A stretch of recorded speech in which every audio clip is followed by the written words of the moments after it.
সবাইকে আসসালামু আলাইকুম। আশা করি সবাই ভালো আছেন। চলে আসলাম নতুন আরো একটি ভিডিও নিয়ে। আশা করি ভিডিওটি না টেনে সম্পূর্ণভাবে দেখবেন, কারণ এই ভিডিওতেই থাকছে সদরঘাট গাবতলী সড়কের বর্তমান কাজের দৃশ্য। এই সড়কটির নাম হচ্ছে ইনার সার্কুলার রিং রোড। এই সড়কটি পুরো ঢাকাকে ঘিরে নির্মাণ করা হবে।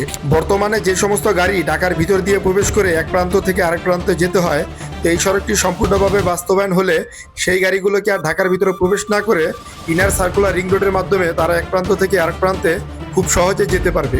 বর্তমানে ইনার সার্কুলার রিং রোডটি সদরঘাট গাবতলী বেরিবাদ সড়কে নির্মাণ করা হচ্ছে। বর্তমানে আপনারা যে অংশের ভিডিওটি দেখছেন, এটি হচ্ছে রায়ের বাজার সুইচ গেট থেকে কামরাঙ্গীচর লোহার ব্রিজ পর্যন্ত এই অংশের কাজ চলমান। এটি ঢাকা দক্ষিণ সিটি কর্পোরেশনের নিজ অর্থায়নে প্রায় 1000 কোটি টাকা বাজেটে এই 5 কিলোমিটার সড়ক নির্মাণ করা হচ্ছে। ভবিষ্যতে এই সড়কটি আরো দীর্ঘ করা হবে। তো আমি বর্তমানে এই ভিডিওতে সম্পূর্ণ কাজের দৃশ্যটি তুলে ধরেছি। আশা করি ভিডিওটি না টেনে আপনারা সম্পূর্ণভাবে দেখবেন।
এই ভিডিওটি যদি আপনাদের কাছে ভালো লাগে তাহলে অবশ্যই লাইক কমেন্ট করে অন্যদেরকে দেখার জন্য শেয়ার করে দিবেন।